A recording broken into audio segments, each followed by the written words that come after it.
mbokk yeeg xarit yi ñoo ngi leen di nuyu képp ku nga xamante ne bi nekk nga sénégalais nekk fële ca Chine parce que nag mbokk yi wax dëgg yàlla bëri nañ foofu ca Chine te nag xam naa très certainement ñoom itamit ñoo ngi seetaan RTS 2 en tout cas ñu ngi leen di dalal jàmm ci seen émission tam-tam du week-end xam ngeen nag mooy gros et grand tam-tam bi nga xamante ne bi presque chroniqueurs yi yëpp dañu fiy teew mbokk yi nag indil ma saa su ne ay couleur en tout cas yéen ñi nga xamante ne yéen ngi ñuy seetaan xam naa ne doo ñàkk ne instant bi vraiment ndekki war na xaw a passé wala jot na ñu nar nag daal di tarxis ci li nga xamante ne bi moom mooy añ bi te nag le week-end dañ ciy taamu añ yu neex parce que nag wax dëgg yàlla ñu bëri léeg-léeg ci bureau yi ñi ngi commandé léeg-léeg ci bureau yi tamit vraiment sandwich yi bëri na en tout cas week-end bi on en profite vraiment pour bien manger mbokk yi ma ñëw ak yéen nag ci tam-tamu tey bi leen fàttali nag yéen a ngi ñu jot ci canal 5 bu TNT ñu ñëw ci histoire de couple ak suñu xarit la belle maman Dieye alors maman lan la wax maman nee na ma yaa xam faaw ñu waxtaanee ko parce que nag wax dëgg yàlla expression am la yaa xam nañ ko waxtaanee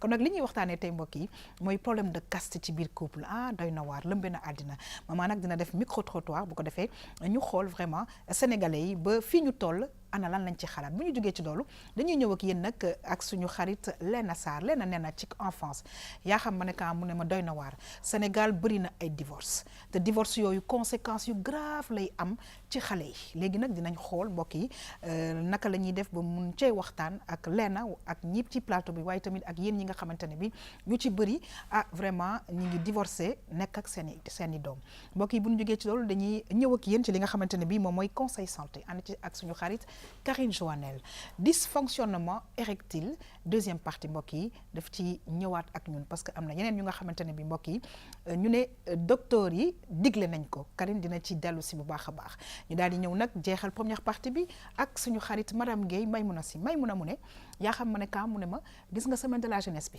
lu nekk fa xaw waaye nag vraiment ñi nga xamante ne bi dañuy créer dañuy ciy taamu tey technicien en énergie solaire mu nekk lu nga xamante ne bi mbokk yi am na solo lool ma daal di ñëw nag dem régie dellu si waat nuyu bu baax a baax sama jongoma yi nga xamante ne bii damay wax rek macha allah.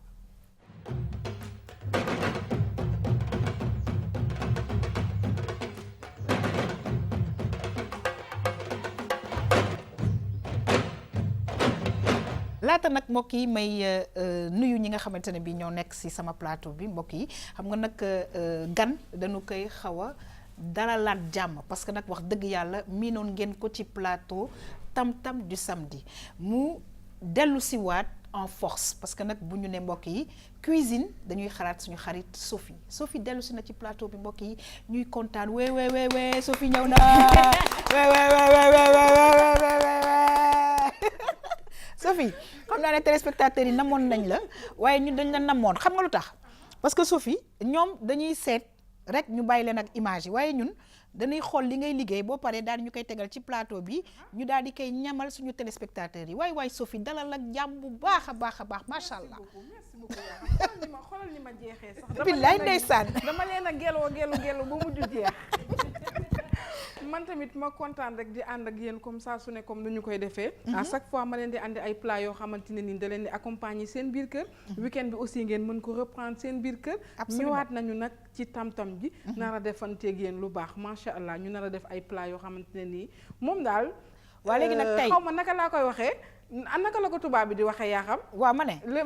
ma ne xam nga sama problème mooy lan. c'est-à-dire que xam nga Sophie. ñun wër-wërle bi ak ñi sant Sarr bëgguñu ko. ñu xam lu nu bëggu nga ne ñu temps man tey lii laa indi. waaw tey daal man li ma andi dama andi benn plat de résistance ak benn entrée. andi naa li nga xamante ne ni mooy croquette de poulet. andi naa aussi li nga xam ne mooy salade d'avocat li may utiliser mooy poulet. am naa tamit coco râpé avocat tomate fraîche. persil coriandre carotte râpée tomate cerise ak piment am naa samay mélange d'épices yi nga xam ne moom laay utiliser pour sama poulet gën a am goût. am naa oignon poivron vert ak laitue ak concombre loolu yëpp ci plat bi ma war a préparer tey ci la bokk. très bien xam nga Sophie lan moo ci gën a neex. parce que xam nga da nga wax entrée te xam nga on a le temps le week-end. donc dañuy jël entrée bi ndeysaan ñoom avocat xam naa na nga koy assaisonné macha allah.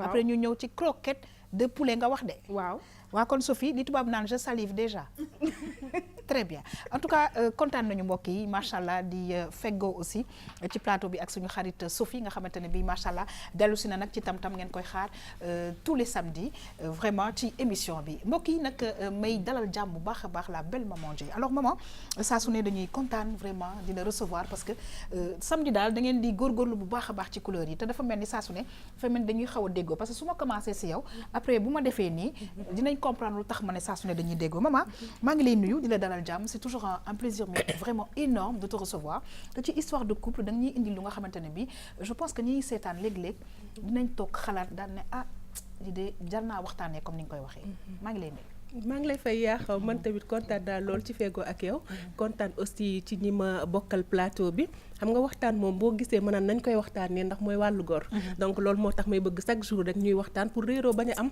waaw comme man ak téléspectateurs yi nag moom dañuy def échange rek ñoom li leen metti ma koy xam après ma koy waxtaanee ci seen plateau bi ñu taamul seen bopp muy tam-tam donc looloo tax histoire de couple tey indi li nga xamante ni nii moo di ñaari askan yuy sëy te bokkuñu waaso parce que noonu laa ko mën a tuddee ci sama olofal maanaam géer ak géwél buy sëy tëgg kas daal moom la ñuy waxtaanee tey donc ñu bëgg a xam ndax askan bi ñooñu ne nañ ko waxtaanee ndax dafa bëri lu muy yàq te waru ko woon a yàq comme waru ko woon yàq te mi ngi koy yàq nañ ko waxtaanee ba xam xëy na solution dina feeñ. très bien en tout cas kontaan nañu maman dinañ ko waxtaanee incha allah dans quelques instants sànq maa ngi waxu couleur waaye dafa mel na sama xarit Léna Sarr sama calbile dafa xaw a sàcc tuuti ci jaune bi daal di ciy dóor bleu bi après ñun ñu harmoniser rek daal di dem ba ca wet ga en tout cas Léna dañu lay dalal jàmm te nag fas yéene la teral dans quelques instants parce que nag defe naa ne li nga xamante ne bi mooy plat gastro wu tey bi mbokk yi di croquette de poulet waaye tamit cocktail d'avocat defe naa ne suñu xarit Léna Sarr danañ ko ci yekkal lu bëri bëri en tout cas ñu ngi lay nuyu di la dalal jàmm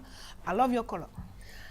yaa xam vraiment c'est toujours un plaisir nekk fii ci plateau bi ak yow nekk fii ak ñi nga xam ne ñoom ñoo fi toog ak téléspectateurs yi nga xam ne toujours Canal 5 TNT c'est vraiment un plaisir comme ni nga koy waxee rek comprendre kon yow laa doon nekk di toppandoo nii voilà c'est comme ni ma ko waxee nag sincèrement c'est un plaisir d'être là et c'est très coloré plateau samedi moom nag Sophie bokk na ci li taxoon ma bëggoon cee bokk mu ñëw tey mais sànq da nga ne la plus grosse part pour la présentatrice ñun ñëpp dégg nañ ko mais amul problème donc tey comme ni nga ko waxee sànq ñu nar a waxtaanee enfance ci li nga xam ne nii les parents divorcés naka la ñuy def ba seen enfant aussi moom du am impact divorce boobu donc loolu en tout cas ñu ngi lay gërëm di la sant bu baax a baax waaye nag maman dafa mel na li ñuy waxtaanee ci suuf woon ñu ko waxtaanee ca kaw n'est-ce pas Léna ñuy nuyu nekk vraiment di dalal jàmm bu baax a baax suñu xarit Karine Joannel alors Karine saa su ne dañuy bëgg vraiment Karine yow tamit sa rose baax na parce que wax dëgg yàlla ak mauve bi nga ko kase bul décroiser loxo yi pour téléspectateurs yi gis ne yëpp nga defar ba mu baax Karine ñaa ngi lay nuyu di la dalal jàmm di kontaan parce que nag wax dëgg yàlla góor ñi am na ñu nga xamante ne bi kontaan nañ ci dysfonctionnement érectile bi nga xam ne indi nga ko ne leen feebar la te ay saafara am na dëgg la yaa xam gis nga samedi dernier ba tey ay message ay appel lay jot ñu may ñaan ma gën a xuus ci sujet bi te loolu laa def maa ngi nuyu ku nekk képp koo xamante ni gis nga sa bopp si tam-tam maa ngi lay nuyu képp koo xamante ni taamu nga tam-tam maa ngi lay nuyu bu baax a baax di leen nuyu nag yéen ñu ñaawul yi nii nekk sama wet yi nii et effectivement c'est très coloré et ça donne la bonne humeur en fait. Exactement et on a le week-end hein. Oui c'est vrai. Et ça fait du bien. C'est vrai. Merci. C'est pour ça que je suis aussi heureuse.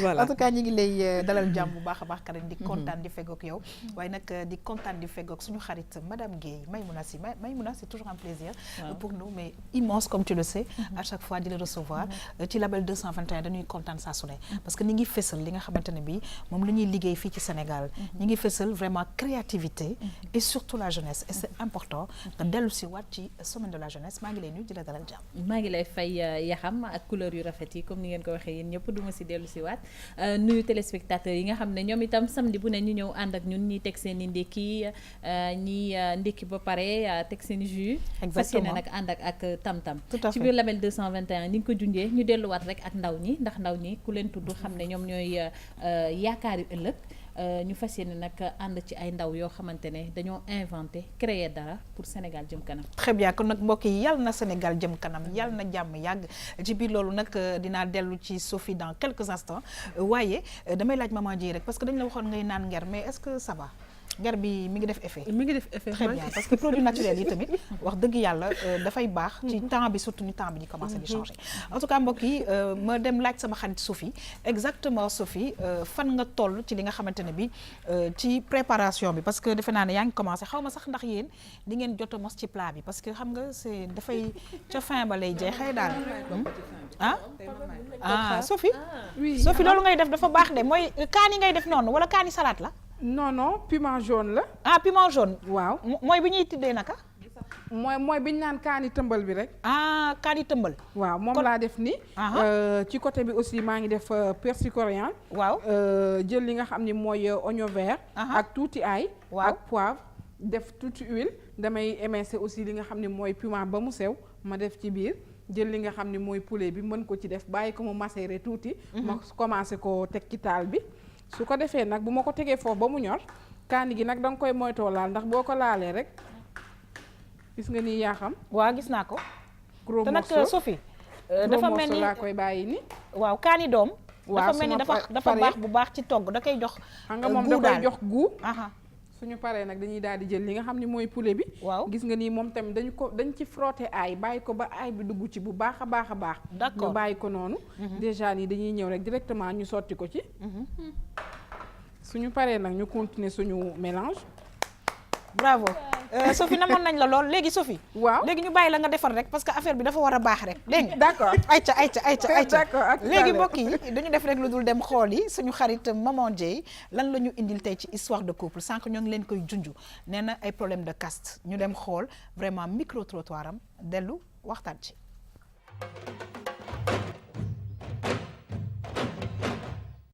sëy nag barki démb suñu waaju baax góor gu baax ci Iran Ndaw daf ci wax lu am solo la daan rafetal sëy ak la daan doxal sëy moom lañ bàyyi teg nañ ne ku bàyyi sa ànd boo dem fekk borom toj ci kenn tojatul ànd dañ daan toj ànd bu njëkk lañ daan wax mais kenn tojatul ànd dañ te gër a géwél am na ndax loo xam ne dañ ko fi fekk la dañ ko fi fekk ñu ne kii géwél la kii géer la kii nangam waaye nag feeñul ci alxuraan waaye ñu def nañ ko biddaa ba léegi amal nañ ko ci suñ biir te yaakaar naa dindi ko ci du jafe waaye nag ñiy séyante ñoom ñoo war a comprendre ne. boo demee ci àllaxira doo xam bàmmeelu géer doo xam bàmmeelu jaam dañu am lislaam rek te sëy te yàlla tax man am naa ñaar rakk yoo xam ne ñu ngi sëy ci géwél yi te ñu ngi leen yor bu baax di leen toppatoo géwél ak géer géwél li lu baax rek la ñuy lekk gu gën a neex géwél la ko yor waa kon nag nañ jaamu yàlla rek te sëy bu baax. sëy yu tas yu bari affaire caste yee ko waral man de d'accord ma ci man de sama doom bu góor bu bëggee takk géer man géwél laa waaye bu bëggee takk géer dama ciy ànd ak moom te dama ko ciy jàppale sëy yu tas yu bari diggante géer ak géwél ak tëgg ko waral te jullit rek moo am solo ak ku mën a yore sa doom ak ku sa doom mën a yore man daal vraiment loolu moom dama koy mettul fu ma toll. soo ko gisee rek moo dafa topp cosaan xam nga lu ñu fi fekk moom dindi ko du yomb du gaaw lu ñu fi fekk dindi ko du yomb du gaaw ndax dañ fi fekk géwél fekk fi géer barki démb laa dégg ko wax naan géwél tudd géwél ko la tudd géwél ko mu daan yor pusa di nas di ñaw waaw géwél da daan ñaw diggante bu yàqu mu dem defar ko ñaar ñu xuloo ñu dem di jëntee képp koo xam ne yaakaar na ne fële am na lu fay xew mu dem góorgóorlu yàlla dimbale ko ci ba lim fa jublu te yàlla rek tax buy tàkk mu fay ko loolu lañ ci jublu woon kay tëgg mu ngi teba loo fa yóbbu pour tëgg mu tëggal la ko ka ca tool ya mu ngay bay di xaar wërsëgam yàlla wërsëgale ko la muy bay du dëgg kii géer ñu toog place am ndax dañ ko séddee géer mu xam place am ci côté góor loolu lañ ko duggee man am na si naan ak sama benn xarit bu baax ñoo di dem ci benn kër dugg foo waxtaan bay génn papay xale bu jigéen bi téye ko nuyu ko ba mu ne ko yow doomu diw ak diw mu ne ko sa papa day cër bu rëy la amoon ci ñun ñu am ko ci moom te am na it fu mu ñu féetee woon mais loolu wax la wax la cax la est-ce que xam na ko bi mu génne laa ko wax maa ko ne fii bu fekkee jabar nga fi booy ba génn dootu fa am jabar. nekkul ci diine boo demoon ca sëg ya léegi doo xamee ki géer la doo xamee ki géwal la man day géwal laa waaye sama doom ku mu bëgg naa ko.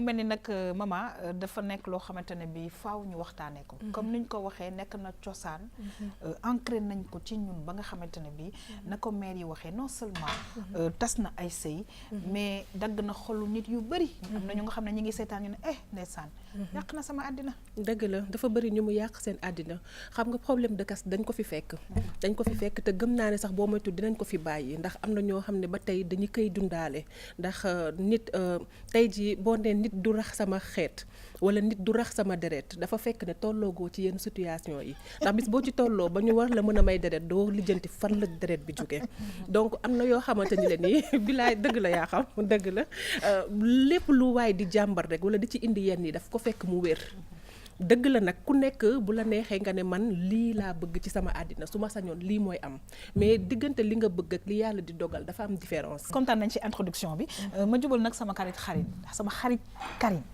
Karine gis nga problème mu caste yi je veux dire am na ñoo xam ne ñu ngi seetaan nee nañu man de bëggante woon naag diw waaye yaayam nee na du ma sëy ak moom parce que man lii laa mu yàq ay diggante yu nga xamante ne bii c'est-à-dire que ñooñu dañuy dund souffrance toute leur vie. et malheureusement dafay nekk loo xam ne nag daf leen di topp ba après du ñu mën a sax am relation bu normale. Absolument. parce que déception bi ñu ciy jëlee xam nga mooy comme li mu wax suñu génération yi en général dañu tombé si di démystifier lu bari effectivement donc pour ñoom grawul quoi même su fekkee au départ parents yi nanguwuñu après dinañ ñëw mais di nga gis ñoo xam ne dinañ génn 5 ans après ñu ñëw pour waxu sëy heure boobu la parents yi dina non bëgguñu ñett c'est-à-dire que xëy na ñaar ñooñu yàllaa leen boole bu fekkante ne yàlla moo tudd sëy boobu mais yaa ngi leen di tàqale ku jigéen ki dem sëyi ak keneen ku góor ki dem sëyi ak keneen te boo xoolee ñooñu bu ñu amoon pouvoir di leen topp seen biir sëy di xool mais di nga gis ne duñ ci am bànneex kenn du si am bànneex si ñoom ñaar c'est-à-dire que ñoom seen xol fañ lañ jógeloo foofu la ñu bàyyi seen xol yi en fait donc dañuy sëy nii pour la forme pour sëy nii rek mais amul bonheur amul jàmm te parents yi ils se rendent pas compte que loolu ñuy tere noonu mais c'est extrêmement grave. alors maman ñu tënk parce que vraiment li nga indi yaakaar naa ne mën nañ fi waxtaan suba ba ngoon waaye ñu bàyyi la nga tënk problème mu kas yi waaw dañ koy tënkee ci rek ne xëy na sax nekkul nekk ne géer ñi ñooy xeeb géwél yi wala géwél yi ñoo xeebaate bi ci côté yëpp la parce que am na géwél yoo xam ne dañ naan ñoom it du ñu sëy ak géer ak tëgg yoo xam ne dañuy exactement parce que dañuy wax ne du ñu xam teraanga wala genre affaire yooyu noonu ba xeebaate yi ci parti yëpp la mais ñun ñëpp ñoo war a duggaat suñu ruq mën a kan bi may wax ñu xoolaat suñu bopp boo xam ne àddina amul solo te damay wax ne tout le temps gis nga koo fi gis ci àddina rek koo gis mu juddoo ci perron lu mu am mat laa lay jar donc am na yoo xam ne pardon koo gis mu juddoo ci perron lu mu am mat laa lay jar waaw merci beaucoup Léna wax dëgg yàlla sama formation bi mi ngi waaw gis nga sama formation bi mi ngi dem macha allah macha allah mi ngi noonu ba tax na nit ci delloo si waat seen xel xam ne comme ni ko Sophie waxee dafa am solo ñun ñëpp ci yàlla la ñu jógee ci moom la ñuy dellu li nit di gënee nit mooy jikkoom te jikkoo bu nit di sangu du ko summi nañu bàyyi xel loolu. très bien en tout cas maman kontaan nañu yéen tamit xam naa yéen ñi nga xam ne yéen a ngi ñuy seetaan certainement waxtaan yi daal ci biir kër yi dina xaw a voilà xaw a doy waar tuuti en tout cas ñu wëyal li nga xamante ni moom mooy émission tam-tam léegi-léegi sax ci biir vraiment ay problème de caste divorce bu ci amee di nga gis daal conséquences yi nga xamante ni dafay am ci biir xale yi justement ñu dugg ci enfance ànd ci ak suñu xarit Léna Sarr Léna tey la mu ñëw ak ñun tamit wax dëgg yàlla ci biir Sénégal ñu ngi koy dund lu bëri parce que bu divorce yi bëree évidemment dafa am ay conséquences yu doy waar ci xale yi yan comportement la ñu mën a adopté vraiment ci xale yi xool naka la ñuy def ba seen dundin mën a simple quoique entre guillemets su nekkee divorce am na y a toujours problème mbokk yi ñu dem xool dellu si waat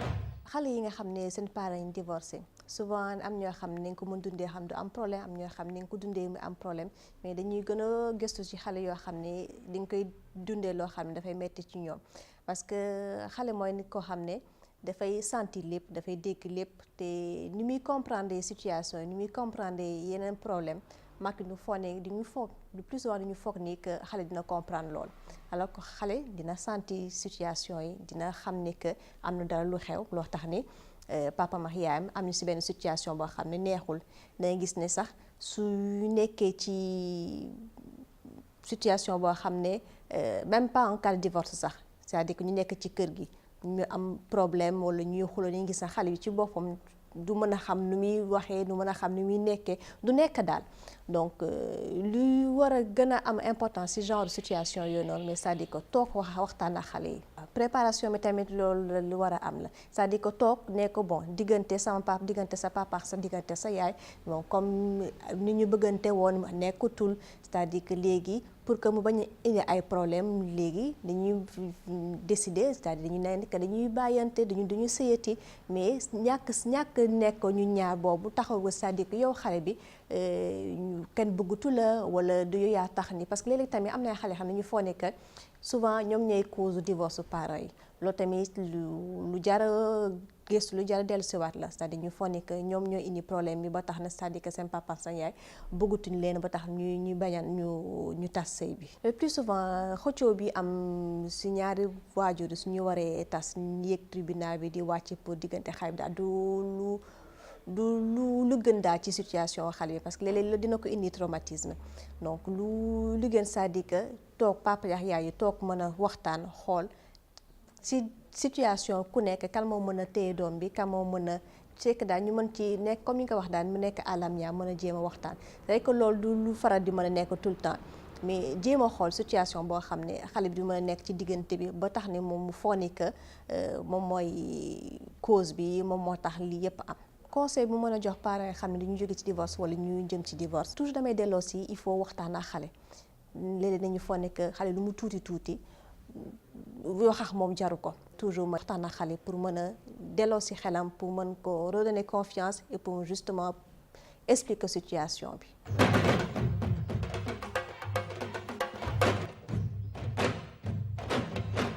waaw Lena nga laal nag fu nga xamante ne bi defe naa ne doy na waar parce que souffrance su xale yi comme on a l'habitude de le dire les enfants n'ont rien demandé mais à la limite des fois les parents sont même égoïstes. Tout à fait. Ils pensent qu'à eux. Tout à fait parce que dañuy comparer souvent divorce ak mésentente séparation ak mésentente pour ñu bëri divorce bu amee rek ça veut dire que xuloo moom moo war a wéy alors que non c'est pas forcé que loolu war a nekk soo leen xasee ba am doom da ngeen di fàtte yéen seen ego pour xool li nga xam ne moom mooy intérêt xale bi parce que souvent comme ni ko psychologue bi waxee xale bi mën na yaakaar ni moom moo tax divorce bi am te loolu bu màggee day am manque de confiance ci boppam da ngay gis xale yoo xam ne dañuy renfermer wu des fois wala xale yoo xam ne bu ñu duggee ci relation du ñu xam ni ñu koy gérer loolu yëpp souvent da ngay gis ne ni que ay xale yoo xam ne de parents divorcés lañ wala tey jii bu fekkee ni que ak benn parent kese lay màgg le plus souvent la mère parce que souvent moom la ñuy jox garde bi surtout bu nekkee jigéen da ngay gis ne ni que bu nekkee góor la du am nu muy mën a identifier woo te loolu pour mu mën a réussir il faut nga am soit un oncle wala koo xam ne ni c'est un autre père boo xam ne ni dina mën a am taxawaayu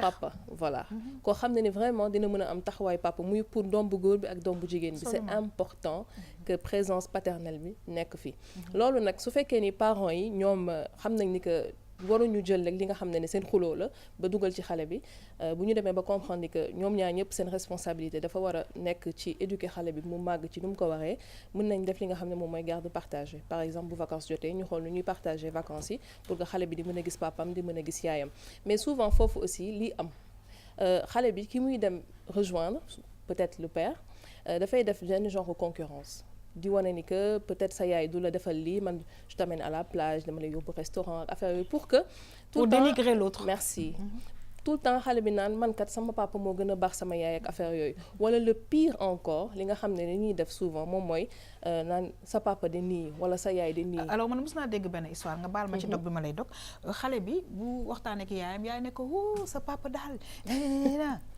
papa ji ne ko bu papa ji gisee ne ko sa papa sa yaay benn jour mu ne yaayam mais arrêtez su ma nekk ak sama papa nga ne ma sama yaay baaxul ma nekk ak yow nga ne ma sa papa baaxul mais est-ce que vous vous rendez compte que moi je suis un enfant et je ne demande qu'à vivre tranquillement. Et c'est un enfant de genre 10 ans moo ko doon wax.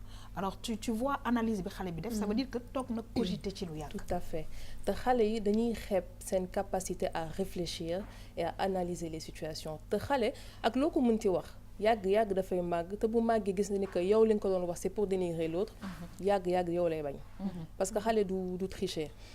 léegi nag dañu naan aussi kenn du xëccoo xale parce que bu kii naan damay jël kii naan damay jël surtout pour la garde de l'enfant. am na ko mu mës a dégg bu naan boobaa bu xale bi tëddee hôpital. wala ngeen ñàkk ko di ngeen xam ne ni àdduna dara jaru ko.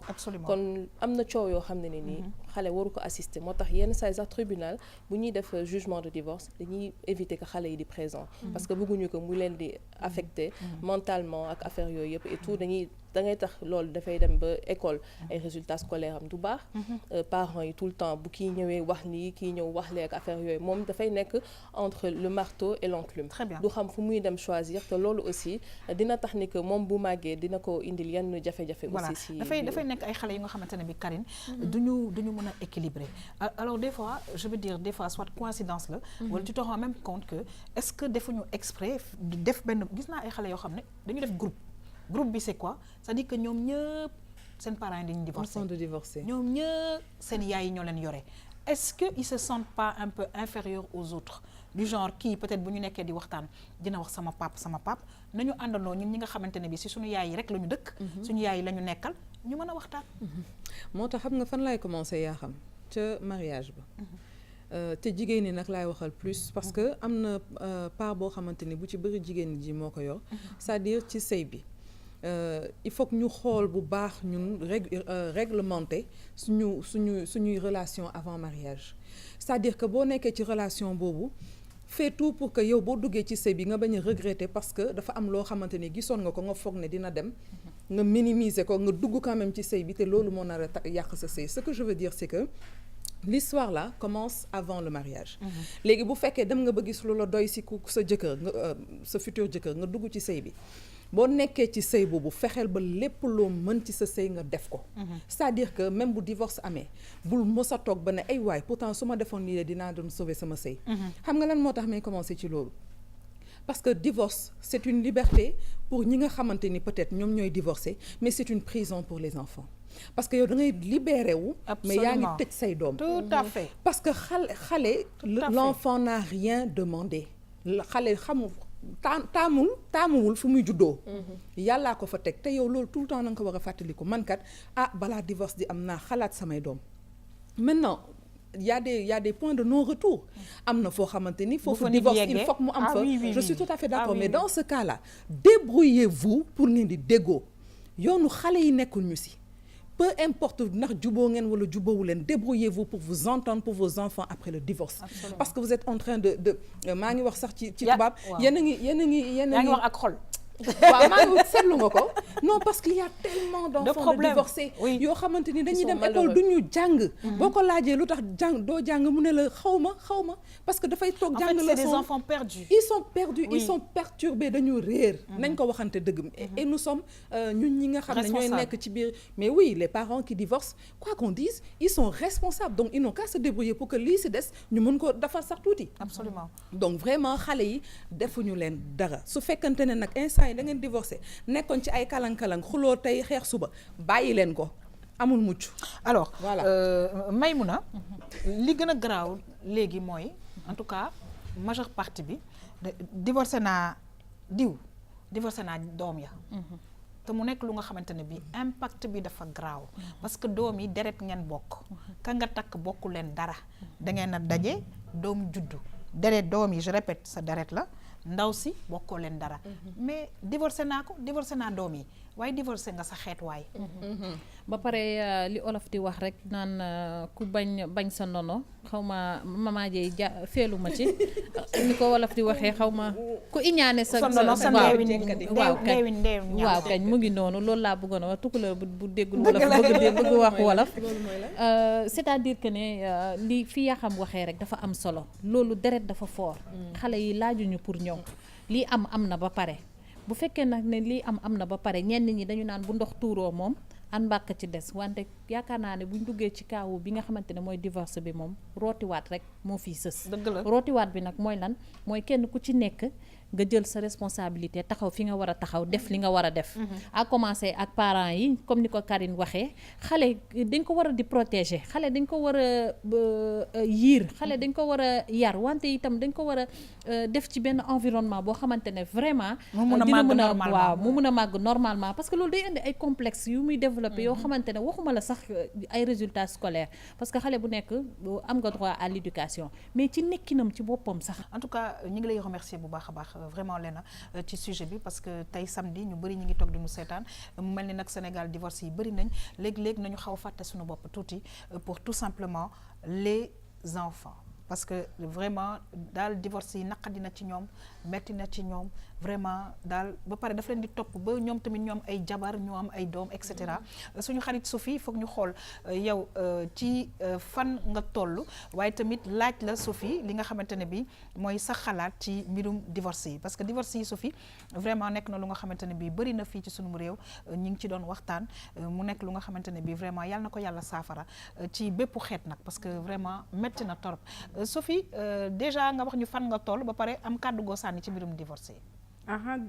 Déjà yaa xam comme ni ma leen ko wane woon sànq poulet bi ma doon blanchir moom déjà pare na gis nga ginaar gi moo nekk ni defar naa ko ba pare fi mu ne li des mooy ñu pane ko ci li nga xamante ne nii mooy suñu ko râpé mu jox ñu ay croquettes maa ngi fi aussi de l'autre côté ak sama face gis nga ni li carotte râpée la mélangé ak chairu avocat bi tomate cerise poivron vert ak li nga xam ne mooy tuuti oignon bu ma émincé def sel poivre ak samay épices moom laa mélange ci kanam tuuti dama koy farcir ci li nga xam ne mooy avocat yi divorce yi ngeen di wax aussi tamit doon na lu doy waa trop surtout ci xale bi xale boo xamante ne nii yéen a ko fi andi bu fekkee tam da ngeen a divorcé def leen le tout ba même bu dee da ngeen a am problème ci kanamam ngeen camoufler jéem koo nax comme ça moom mu mën a am esprit tranquille ak vie bu normal. Absolument kon nag Sophie suñu plat bi xam naa ne li ci des bëriwul.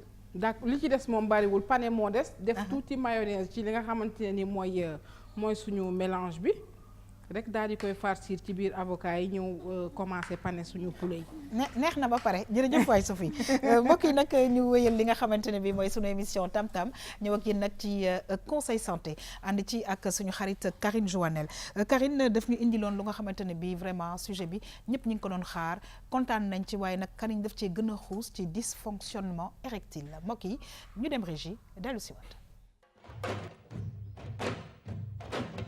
chirurgie bi am na ay rares cas yoo xam ne chirurgie moo koy faj mais chirurgie boobu gis nañu ni que lu ñu koy utiliser bariwul parce que efficacité bi bariwul noonu efficacité bi des na mais déjà am na ay garab ay comprimés ay voilà yu baax yoo xam ne jarul si opération yu efficace mais am na ay cas yoo xam ne des cas extrêmes boo xam ne mun nañu leen loolu ay prothèse la ñuy ciy def prothèse pénienne loo xam ne ay prothèse la ñu placé ko ci foofu boo xam ne bu buggee def rapport rek day moom mooy déclencher érection bi moom mooy déclencher érection bi te mu mun a def rapport jarul leneen quoi loolu prothèse la loolu traitement bu am la bu efficace la mais nuñ koy utiliser fii bariwul souvent ñun médicaments yi garab yi la ñu gën a utiliser wala la ñu gën a utiliser mais message bi mooy garab yooyu du ay garab yu banal garab yoo xam ne mun nañu am ay effets secondaires yu bari parce que gis nañu fii ay cas yu bari yoo xam ne bon ñu def ay arrêt cardiaque wala yu mel noonu ci plein rapport bi des fois boo xoolee parce que dañu jëloon garab bu ñu waroon jël waaw ci garab bu ñu waroon jël donc du ay garab yu banal yu ñu mun a utiliser noonu am na vérification yu ñu war a def balaa ñu lay bindal garab yooyu. Viagra bi baax na mais lu ñuy bëgg li ñu bëgg a insister mooy automédication maanaam yow nga am problème rek nga dem jëli Viagra te Viagra du lu banal mun na indi bu fekkee ni yow da nga am yeneen feebar yi wala da nga ko boole ak yeneen garab yi mun na la indi ay effets secondaires yu grave donc jël Viagra wala garab yu mel noonu du lu banal dañu war a def ay vérification avant ngay jël garab yooyu ci wàllu xool bi surtout au niveau cardiaque. waaw suñu xarit Karine defe naa ne nag vraiment xuus nañ bu baax a baax ci li nga xamante ne bi mooy yenn traitement yi ak yenn solution yi nga xamante ne bi docteur bi tey wax na ko te mu nekk lu am solo parce que am na ñu nga xam ne ñoo ngi ñuy seetaan dal na leen mais comme ni ñu ko waxee nañu dem ca docteur ca urologue dana leen mën a jàppale ci anam yu bëri. te urologue boobu laa seeti di docteur Fall ma koy remercier au passage parce que saa yoo ko sollicité moom vraiment il a toujours le temps nekk à la disposition des téléspectateurs de la RTS2 encore plus proche de vous lii lay wane parce que yéen seen bopp yenn laajte yi yenn laajte réponse yi ñu demoon uti ko docteur bi wax ñu ko parce que dañ ma nekk samedi passé dama wax mais waxuma exactement lan mooy solution yi bu fekkee daf leen dal dysfonction érectile donc loolu moo tax moom mu ñëwaat ci en détail mu wax ne bu fekkante ne yow da nga am dysfonction érectile te traitement peut-être biñ la njëkkoon jox doxul am na yeneen solution am na chirurgie mais nee na taamuwuñ ko par contre la chirurgie nee na loolu su fekkee c'est un dernier recours ci la ñuy def chirurgie nee na ñaar yi nga xamante ni moo si gën a siiw mooy prothèse bi ak traitement yi avec les comprimés yi moom la ñu gën a taamu ak prothèse bi même su fekkee comprimé yee jiitu sax prothèse bi léegi nag li muy attirer suñu attention mooy li ma waxoon samedi dernier il faut que ñuy bàyyi di faj suñu bopp wala sa morom jël benn comprimé mu baax ci moom yow nga jël ko parce que nee na lii balaa ñu lay jox sa traitement bi il faut nga dem consultation. Absolument. Il faut nga dem nga def ay analyse ñu xool sa deret xool sa yaram xool sa lépp la ñuy xool c'est-à-dire c'est un bilan général qu'on te fait en général wala bu fekkante ne am nañ yenn information yi defaral la yenn analyse yi ñu xam ne yow garab bi peut-être amuloo ci dara du je sais pas dara du la dal parce que da ngay jël garab yooyu te nee na am na ñoo xamante ni attention aussi boo gisee ñi nga xam ne dañuy nekk en plein acte avec leur femme ou avec leur femme boobu góor yi la avec leur femme da ngay gis doo xam ne dañ la naan arrêt cardiaque la ñu am des fois c'est pas naturel c'est parce que garab bi ñu jël loolu moo leen di jox arrêt cardiaque boobu. D'accord. loolu moo tax c'est très important nga def consultation de 1. ok deuxièmement bu ñu la joxee ay garab. dafa am noo koy naanee. c'est-à-dire il faut que ñu mu clair.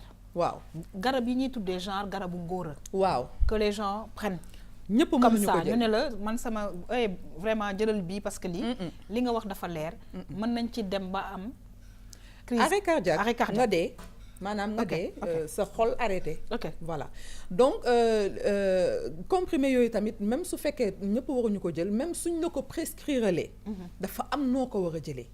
d'accord posologie boobu c'est-à-dire bu ñu la waxee benn yoon dans le mois wala benn yoon 2 fois dans le mois ngay jël garab bi boo ko jëlee lu ëpp loolu mun na la indil aussi ay jafe-jafe donc loolu yëpp yow yaa koy def à la base yaa koy waxtaanee ak urologue bi mu mun la jox benn temps boo xamante ni fréquence boo koy jëlee parce que urologue bi daf lay wax yow li sa yaram attan bu fekkee da nga jël lu ko ëpp mooy li ñuy wax excès et tout excès nuit donc comprimé yooyu nañ ci def nànk te mënuloo jël A ba pare teg ci B loolu tamit mënul nekk soit da ngay nekk ci A wala nga nekk ci B yow yaay tànn mais mënuloo jël bii tey suba bële gannaaw suba mais loolu yëpp en fait c'est très grave conséquences yi c'est grave parce que waxuñu la sa biir day métti wala yooyu dañ la naan mën na la rey tout simplement très bien prothèse bi tamit nee na am na ñoo xam ne dañ leen koy defal peut-être day am ñoo xam ne seen yaram du nangu comprimé yi ñu leen di defal prothèse bi te prothèse bi am na ñoo xam ne dañuy poser wu ay questions ne bon prothèse bi c'est une machine dans leur organe et tout est-ce que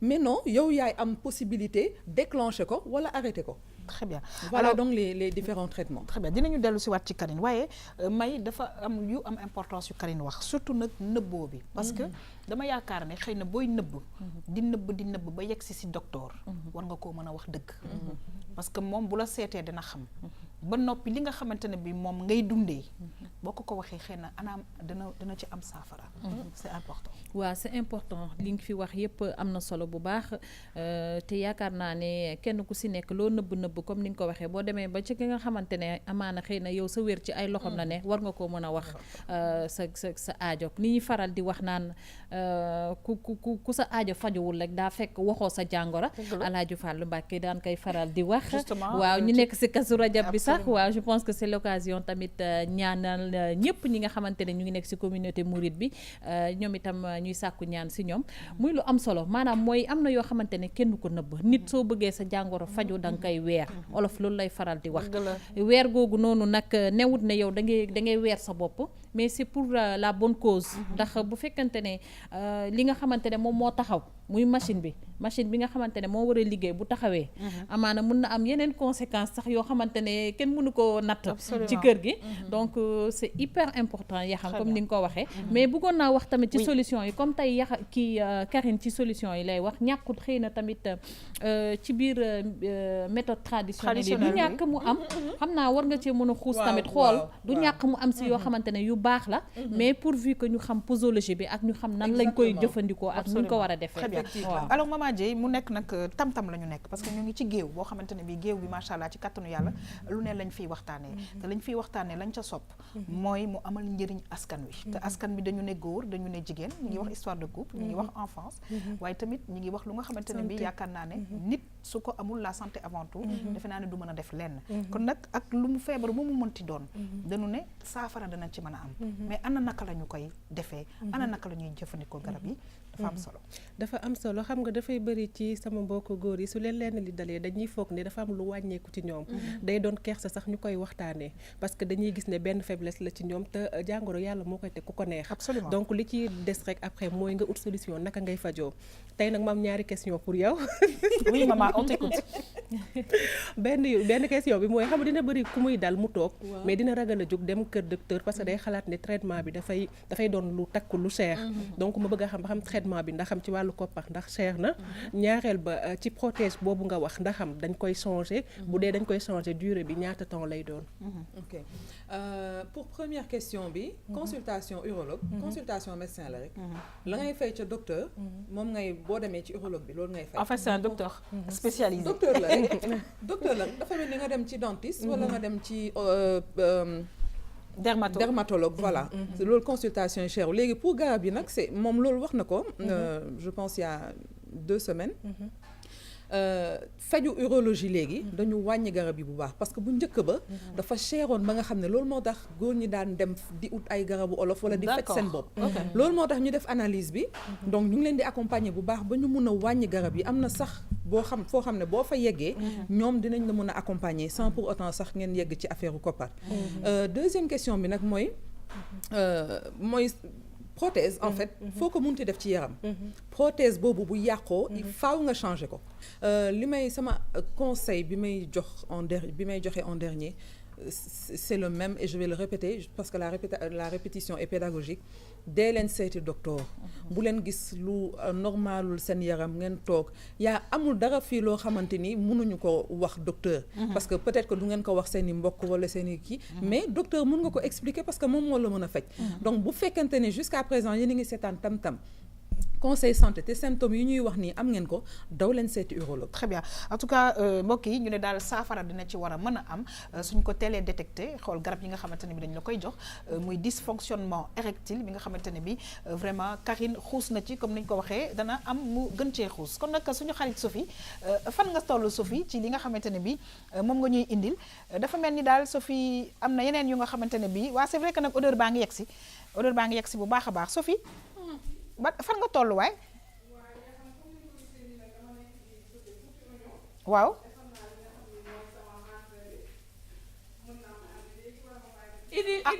entrée bi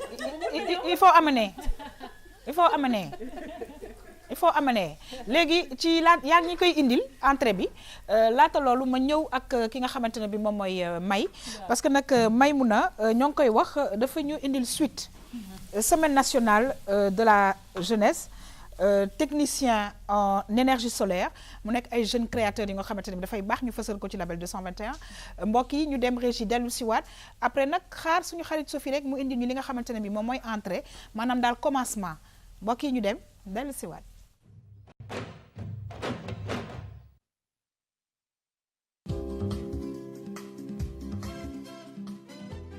dañoo yëngu ci côté solaire parce que dañoo suñ zone bi ñu nekk tàng na tàngaay boo xamante nii waratuñ fa nekk di am problème ci électricité ak yooyu bon ñëpp xam nañ que fi mu ne technologie bi avancé na de telle sorte que ñëpp ñi ngi avancé ci 12 volts bi c'est-à-dire ñëpp ñi ngi avancé ci énergie solaire bon te l'énergie solaire boo xoolee léegi développé na de telle sorte que mënuñu woon indi bagage yëpp sax parce que am nañu ay clim solaire ay frigo solaire et autres mais yi nga xamante ni mooy gadget yi ndaw yi nga xam mën nañ présenter nit ñi fer à repasser solaire ay mixeur solaire yooyu moom lañu indi woon ñu présenter ko nit ñi ak ay coffret yoo xamante ni dañ koo defar boîte la ñu defar ko pour wan nit ñi que ni maintenant lépp lu courant 220 doon jël maintenant mun nañ ko utiliser si l'énergie solaire.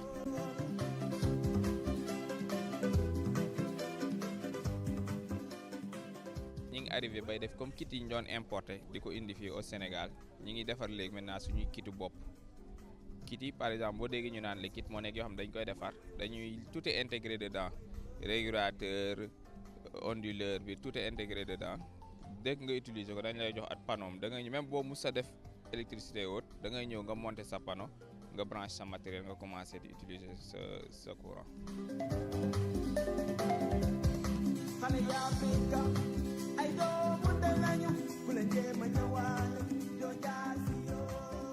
li ñuy dem di uti à l'extérieur déjà c'est disponible ici au Sénégal bu nekkee côté éclairage public am na ay lampadaires yoo xamante ni doomu réew mi ñoom ñoo ko yor ñi ngi fi nekk moo nekk les poto lampes yi ngay gis ñu di ko li bon bu nekkee côté éclairage yi ñuy maye des lampes yi ñuy maye ci àll bi au lieu ñoom ñuy dem di jëli ay bagages di ko indi fii bagage c'est déjà disponible fii nañ ko jënd ci ñun buñ ko jëndee ci ñun ñu monteel leen ko ñoom je pense que loolu moom moo gën nga dem nga jëndi matériel à l'extérieur ñoom ñu déplacé avec leurs moyens ñu ñëw ñu monteel la ko dem ba ko fi ñëpp xam nañ l'énergie solaire dafa laaj entretien entretien boobu nit ki mënut a ñëw déplacé wu monté ba pare dem yoonam di retourner fii di ko entretenir c'est pas possible.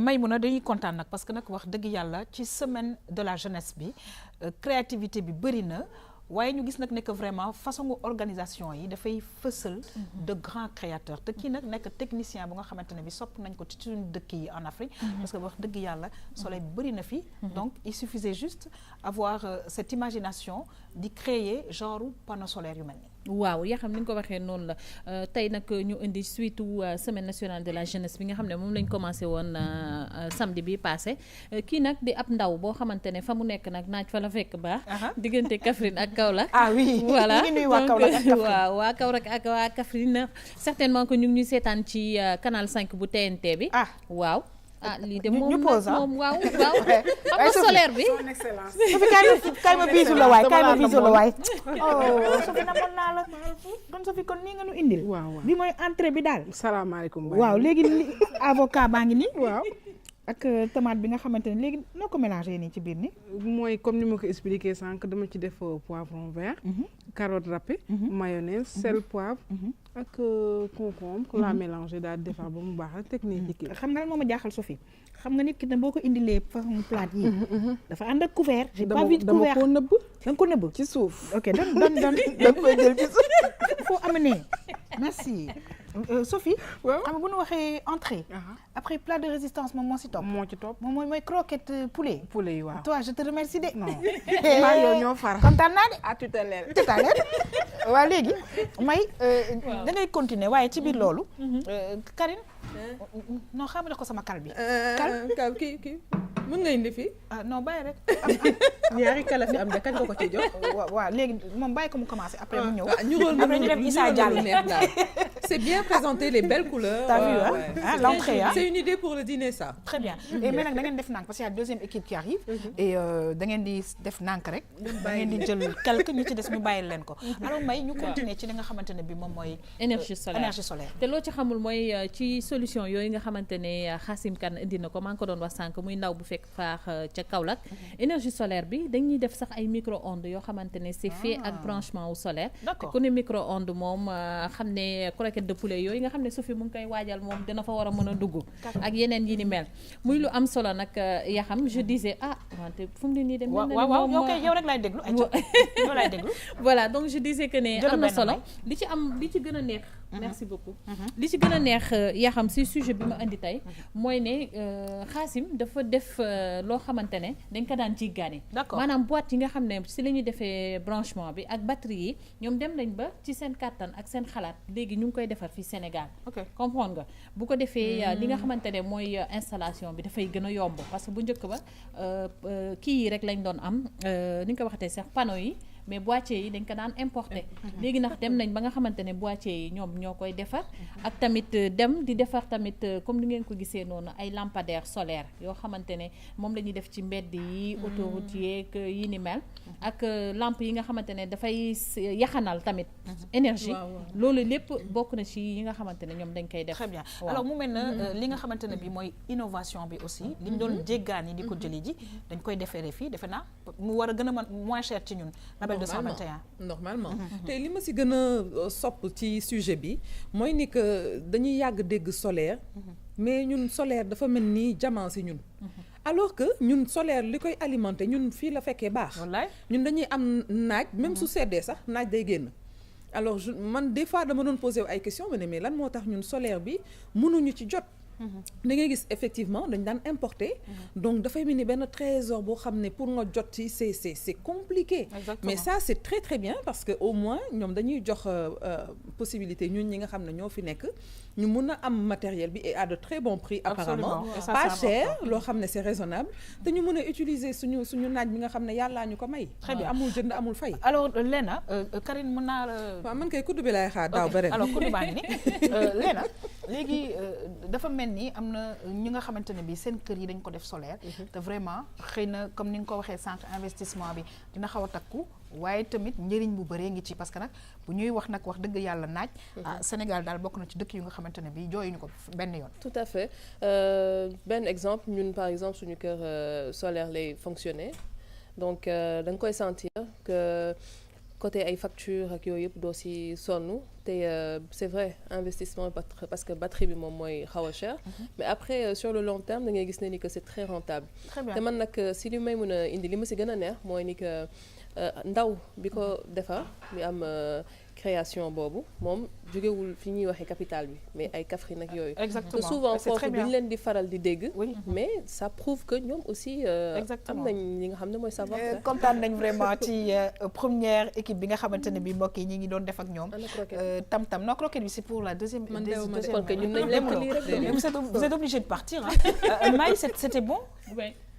Très bon. Très bon. Waaw. Très bien. Alors comme d'hab ak Sophie. D'accord. Donc Waaw. mi ngi ko tuddee cocktail d'avocat. Waaw. Très bien. En tout cas Maï ñu ngi lay remercier. Ça a été un très grand plaisir de te recevoir. Waaw. Je te souhaite encore une fois un excellent week-end. Waaw. Bien des choses à toute la famille. Merci beaucoup Yaxam le plaisir est toujours partagé ñi ñaanal ñëpp nag un très bon week-end ma lay ñaanal yow itam un excellent week-end tey nag ku may nuyu suñu benn téléspectateur la boo xam ne sa soppe la mu ngi nekk ba Allemagne ñu koy wax Toumani Sissoko. Très bien. Toumani maa ngi lay nuyu ba pare di la yàqal tamit ci cocktail d'avocat bii nga xamante ne Sophie defar na ko. Très bien. Merci beaucoup Madame Gueye Maïmouna Sy di remercier aussi suñu xarit Karine Jouanel. Karine merci pour saa su ne la nga ñuy indil parce que dama koy faral di wax te yaakaar naa léegi ñëpp jàpp nañ ko. muy la santé avant tout. Avant tout. yàgg nañ ko dégg en tout cas daal nañ ciy jéem a góorgóorlu dafa am solo di seeti docteur merci beaucoup. waaw te duñu ko bàyyi. chaque fois dinañ dem di topp bëgg-bëgg téléspectateurs yi di gën a xuus ci sujet yi pour indi leen li nga xamante ni moom la ñu soxla waaye Sophie moom bu mu fiigee. Non non c'est parti hein. Sophie elle est revenue machallah. Ah elle est revenue waaw c'est waaw bon. elle est revenue en tout cas Karine. Donc à samedi prochain. Inch'Allah. Tu remercies qui Karine? Je vous remercie hein Yaxam yow Maman Dieye Léna Maïmouna mais surtout. Oui. Koddu ay waaye Koddu namm nañ la ñu ngi lay nuyu bu baax a baax. Très bien. En tout cas j'adore ta robe très belle tenue. Merci beaucoup. Merci beaucoup ñu ngi gërëm bu baax a baax suñu xarit Léna Sarr Léna xanaa war nga kontaan nag parce que nag léegi dañ la indil cuisine tous les samedis sur la RTS2 émission Tam Tam. xam nga ni man dafa am lu ñu ma dénk rek laata madame Cissé incha allah di ñëwaat. mais mais abonné naa samedi yi. di nga ñëw samedi moom incha allah dinaa di ñëw. loolu amul benn problème mais defe naa ni léegi kii gastro. waaw rubrique gastro. waaw les jeudis. dee koy kii ma koy woo Maman Dieye waaw. dee ko koy dédié en tout cas maa ngi leen di remercier yéen ñëpp di remercier vraiment téléspectateurs yi nga xam ne ni chaque fois dañuy seetaan rek lii di Tam Tam mais du ma fàtte aussi ki nga xam ne moom habillé tey di Coty Couture nekk Sicap Dieuppeul 3 numéro de téléphone am di 77 658 18 96. Merci beaucoup Léna Sarr di remercier la belle Maman Dieye maman kan ngay remercier Esprit Chic c'est ça. waaw léegi da nga ko mi Fatou Sané borom Esprit Chic moom lay remercier numéro téléphone am nekk 77 653 79 26 cheveux yi boo demee mi ngi fa daf koy jaay make-up bi moo fi jaar donc moom boo fa demee lépp lu rafet rek mi ngi ci Fatou. Très bien alors on te retrouve dans la semaine. Inch'Allah Maman Dieye mbokk yi madame Régie dellu si waat recevoir nag beneen équipe bi en tout cas encore une fois nous vous souhaitons un excellent week-end ngeen ànd ci ak RTS2 émission Tam Tam madame Régie dellu si waat.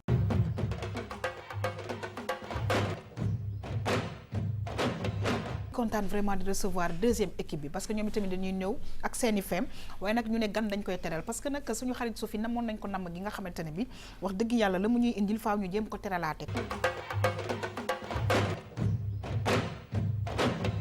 yow Adja dañuy kontaan saa su ne di feggoog yow Adja lan nga ñu indil tey ci week-end bi.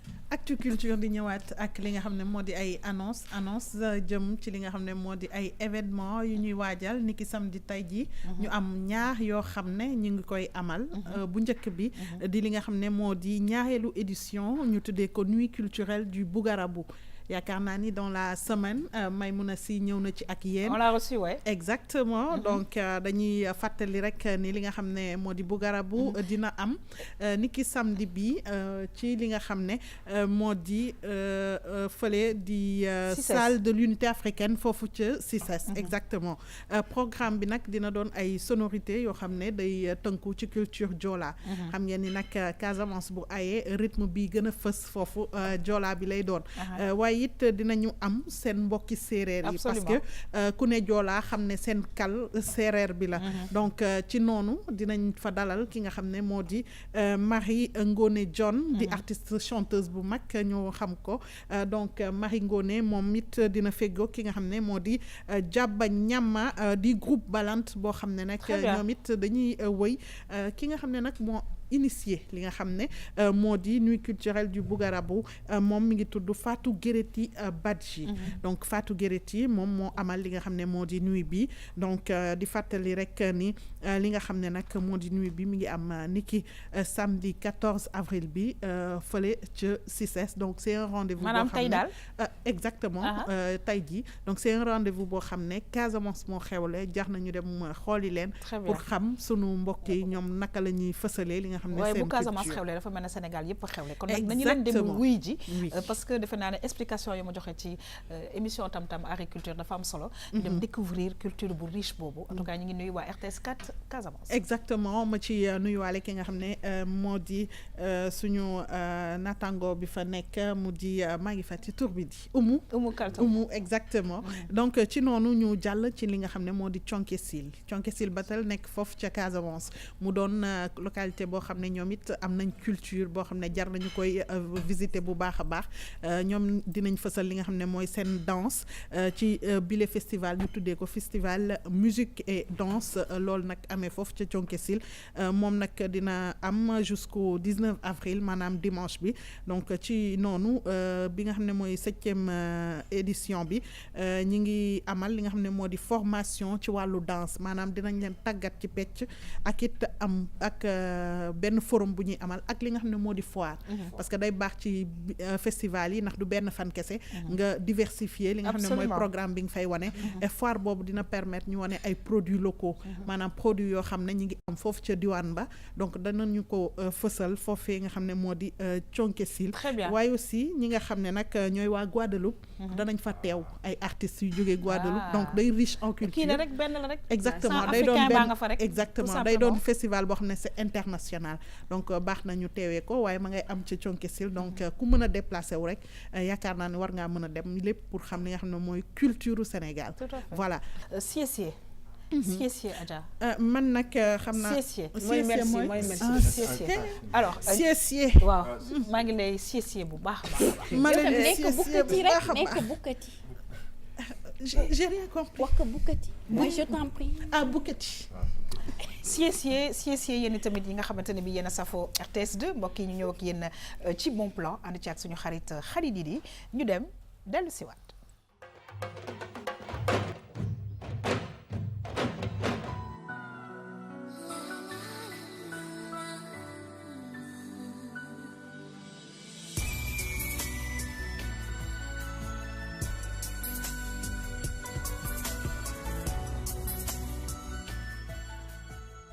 Bonjour. Merci. Bienvenue à l'Institut Confucius de Lucas. Merci. Bah, dal leen ak jàmm ci Institut Confucius. Ko defee ñu wan leen institut bi nu mu mel lan lañ fiy def ak yëpp. Mun ngeen ma toog. Ay bureau ngeen fi am. Personnel administratif bi fii lañ nekk. Bureau ñu nekk si mooy responsable scolarité bi. D'accord. Fii directeur pédagogique bi moo fi nekk. Fii ki nekk ressources humaines moo fi nekk. Il n'est pas là aujourd'hui. Là vous avez le bureau du comptable et celui qui nga xam ne mooy def formation professionnelle bi aussi ñoo nekk foofu noonu.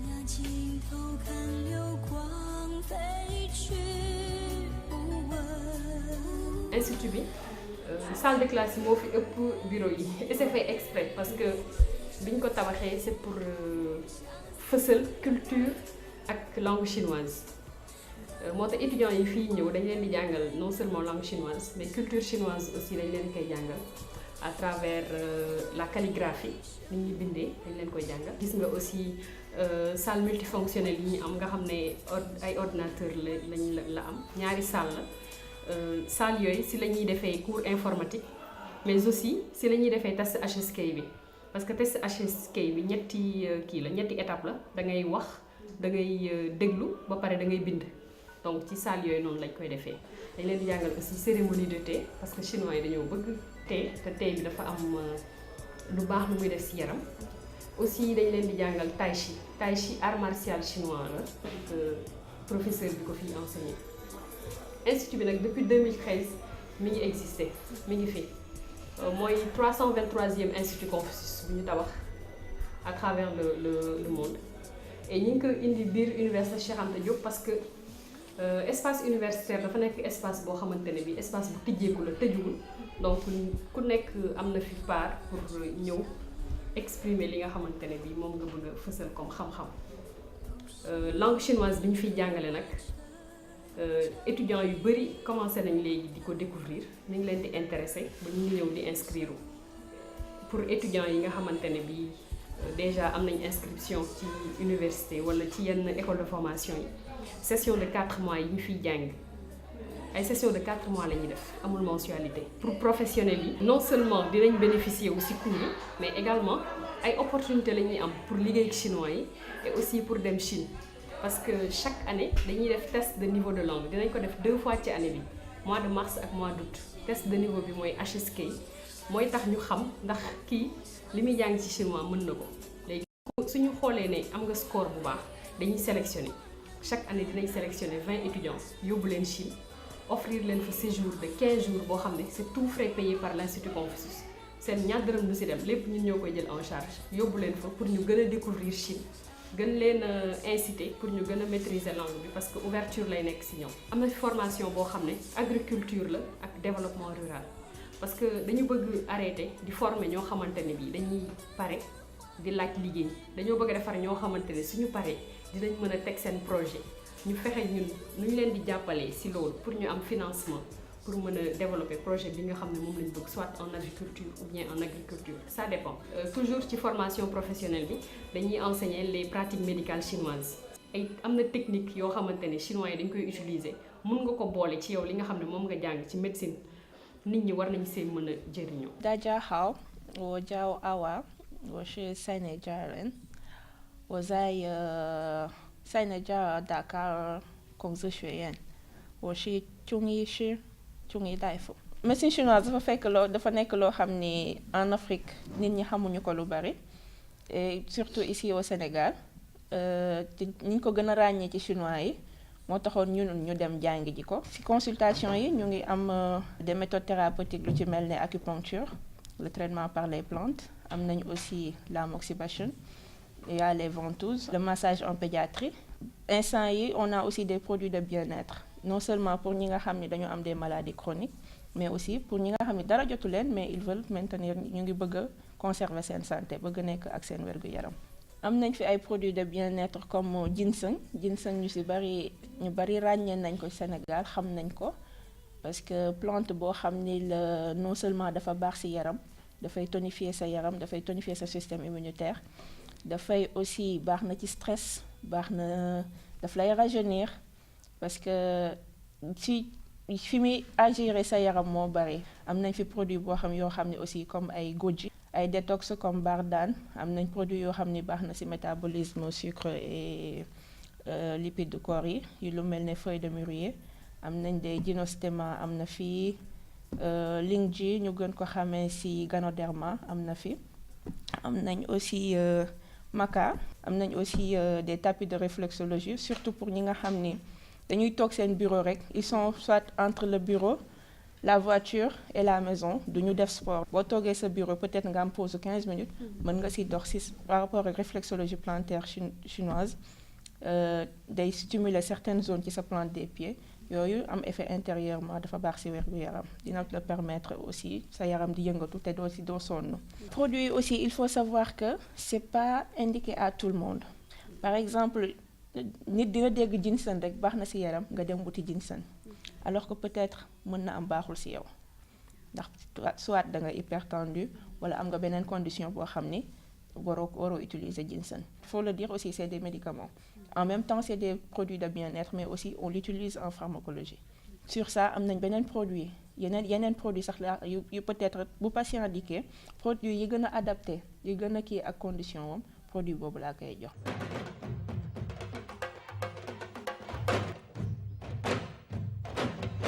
waaw dañuy kontaan nag vraiment ci suñu xarit Khady Didi la grande Saint-Louisienne nga xamante ne bi fu ne lay dugg ci Sénégal waaye dafa mel ne dugg na ci Sénégal daal di tarxiis ci biir Sénégal dem ba fi ñu naan Chine moo tax sànq ma leen nuyoo woon noonu ni hao.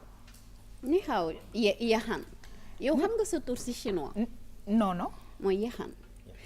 sa tur bi dafa am signification ci chinois yi. waaw mooy ça veut dire parfaite maîtrise de soi. There we go. Yes. léegi Khady. ma ne la ni xaw ma. waxan xaw ni na. Siesier. yow moom teel ngaa siesier di yow su ma la waxee. waxan xaaw boo ma nee ni xaw ma. waaw ma ne la waxan xaaw nii na danga ma war a man maa la wax waxan xaaw nii na. danga ma war a wax waye xan xaaw. je vais bien moi aussi. waye xan xaaw Khady. après ma ne la ceeci. xam nga nag ñun ay sénégalais lañ. après yow nga ne ma même si chinois bi même si chinois bi. dañ koy wolofal déggal li ma la wax rek. waaw dëgg la nee naa la. naka laa la ko waxee ni man xaaw. xam nga bu dee chinois sax dañ koy wolofal ndeysaan. ni man xaaw. ni man xaaw. non man sénégalaise laa dama ne waaw mais xam nga man dama dem ba foofu ba Chine. yaa xam bu ma yàqal jàngi. maîtriser langue bi. nga ñëw fii naan ay ni xaaw xaw ma danga naan ni man xaaw. ni man xaaw. waaw wala nga ne daja xaaw. daja xaaw mooy salut tout le monde. salut tout le monde. waaw et Sophie ni xaaw. ni xaaw daja xaaw. lu may def. très bien. léegi lan nga bëgg. sama assiette sa assiette. mais en tout cas c'était délicieux. cocktail bi c'est magnifique et surtout le week-end. vraiment di def ces fruits frais là. nga xam ne kër Aïcha. Côte d'Ivoire bari na avocat.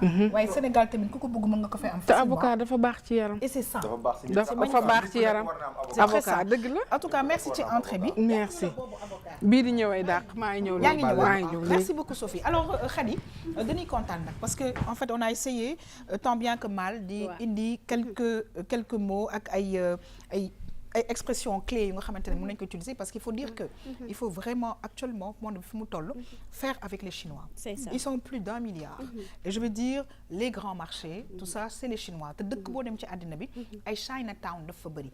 alors Khady il faut nga ñëw ak ñun ci fa nga demoon mu nekk fu am importance parce que jàngalee nga fa mais am na yeneen ak yeneen yu fa nekk. dëgg la yaa xam gis nañ ko ñun ñëpp noonu ci reportage bi maa ngi woon Institut Confucius mi ngi nekk UCAD 2 foofu nag yi ñu fay jàngale du langue chinois kese ñi ngi fay defee formation médecine chinoise seen spécialiste bi mi ngi ñu ko doon wax sànq moom tamit bi muy door mi ngi ñu doon nuyu ci chinois pour ñi ko xamul da doon nuyoo. d'accord moom nee na dafa doon wax ne na ngeen def mbokk téléspectateur u RTS2 man maa ngi tudd madame Awa Falli man maay spécialiste médecine chinoise. loolu la wax noonu ci seen kàllaama boobu. léegi moom nee na 2007. la demoon Chine pour jàngi langue boobu ñu naan chinois. léegi bi mu demee def na def na fa as diir jàng langue bi ba mokkal ka après dem nag def 5 ans ci université bu ñu naan Pékin université de Pékin foofu def na fa juróomi at bu mu jógee waatee foofu tamit pour rek gën a mën li muy def gën ci xuus ba am ci lim bëgg demaat na beneen université bu ñu naan université de Nanjing boobu tam def na fa 3 ans parce que nee na médecine chinoise dafa nekk loo xam dafa am solo ci culture chinoise ñoom loolu ci seen culture la bokk comme ni tee bokkee ci seen culture noonu la seen médecine tamit bokkee ci seen culture. Très bien.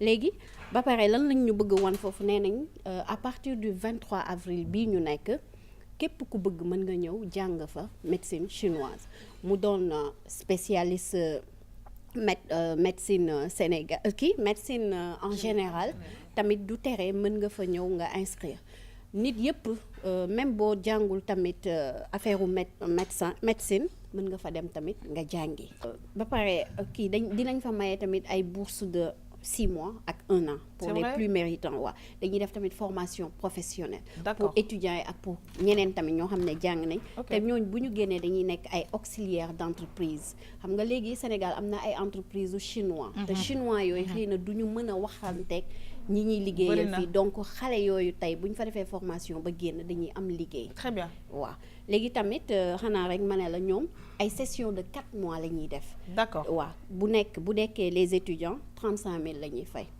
bu nekkee les professionnels c'est 40 000. 40 000 par mois. waaw loolu la. Très bien. léegi ñu ñëw ci adresse bi mu ngi nekk ñu ngi koy tuddee Institut Confucius. oui mi ngi nekk adresse am di UCAD 2 à côté de la FASEC.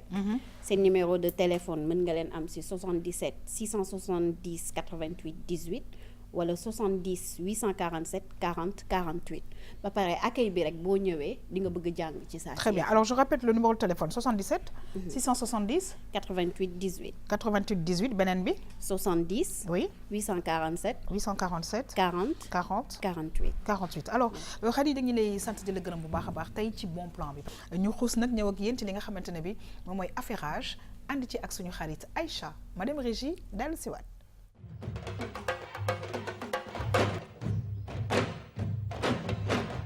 saa su ne la nga ñuy indil mooy ay style yoo xamante ne bi macha allah. vraiment tey dama bretelle. Bretelle oui je vais oui. jean déchiré bi teg ci ay talons. oui magnifique. oui merci. Très bien vous êtes tout en beauté madame. merci je vous remercie. ci affairage bi lan ngay ñëw ak ñoom. xam nga nag Aïcha man xam nga lan moo ma metti yow da nga may commencer jàngal ay affaires yoo xam léegi ku ma wax rek ma ne la. j'ai vu ça. oui loolu mooy les onomatopées à l'ivoirienne. xam nga ivoirien. wala yeneen ethnie sud yi su ñuy wax. foog mu am geste bi buy àndal ak wax ji. comme y a le ciipatu. mooy et puis y a. mooy naka du noonu. ciipatu on fait ça comme ça au Sénégal. yaa xam. this is my ciipatu. yow doo ko woon ni ñuy ciipatoo Khady. ak ko mën. si il fait ça ma bouche va arriver là-bas de.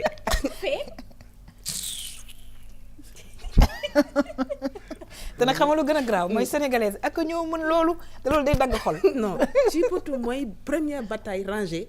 dans les couples. dëgg la waaw. donc waaw. j'ai appris une nouvelle là qui vraiment nouvelle boobu jaaxal na ma torop. waaw.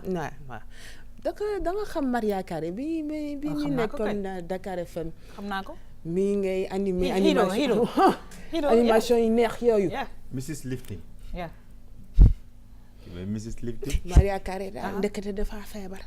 really dafa am benn feebar ba ñu tuddee non ma wolof est clair. non c'est école neex na. bipolaire. waaw. bipolaire mooy feebar boo xam ne da ngay. aujourd'hui t'es comme ça. voilà demain t'es comme ça léegi mu am problème ak carrière am et tout te tey dafa jóg nekk je vais l'annoncer à tous mes fans léegi boobu grandeur moom c'est rare benn artiste feebar ba pare di ko def. donc vraiment moi j'étais étonnée. en fait c'est un problème de comportement. d'humeur de comportement ba pare moom niveau 2 la am. donc mu ngi faju et vraiment dafa taxaw def benn conférence de presse. wax ko. ça arrive souvent aux artistes. oui mais bon. dañ koy faral di wax mais bon. Moi, j'étais étonnée depuis le temps. Mais c'est un peu sa vie, comment se déroule un peu sa vie. Voilà, on peut facilement deviner. En tout cas, voilà, les femmes ont trouble du comportement. Même Rifadio. J'en tiendrai compte dans mes relations futures avec toi. Mais attends, c'était évident. Il y a une image là. Oh, ça c'est l'affaire d'aujourd'hui. Bindir benn boutique câlin. Câlin manam ñoy xamné dañuy jang. Amurente. Boutique câlin. Waaw. Allah. Tay doxé ay cours. Tu rigoles. Comment ça, je rentre pas dans les détails? Non, mais en fait, il faut ñu jang ko. Comment so amé Saint-Valentin mo invité la. Am na cursus. Kooku nag benn wax leen ci. Non, man instant j'écoute quoi, j'écoute. Samantha S. Oui. J'ai mal. Ah, vas-y. Doo leen ma bàyyi ma liggéey. Non, moi j'écoute. Samantha S, mon spécialité la. Oui. Da lay jàngal câlin. Day jàngal câlin. Waaw. C'est bien. Parce que am ñoo xam ne mënuñu câlin. Mais c'est vrai. waay câlin luñ ci jàng. Parfois da ngay gis nit ku bëgg a ñëw bis commencer côté bi et paraît-il que am na fu ñu war a commencer loolu xaw ma dëgg la am du dëgg. loolu de toute façon du sama culture sama nekku ci mais paraît que am na fu ñuy commencer. ko ban lañ ko def voilà. xam nga non xam nga il faut ñu. c'est sérieux. câlin dañ koy jàng. dañ koy jàng. voilà. câlin du câlin rek. jaaxam lan mooy câlin. Mandal. Non, attends. Toi, si tu avais parlé de câlin sans nous montrer une image, on n'allait rien dire. Non, c'est-à-dire, moi je trouve pas le problème, c'est-à-dire, moi je suis en train d'apprendre parce que bon, il y a plusieurs façons de faire des câlins. Je vais te comprendre. Voilà, par exemple, nous continuons. Comment on fait ça? Explique. Aïcha, nous continuons. Câlin.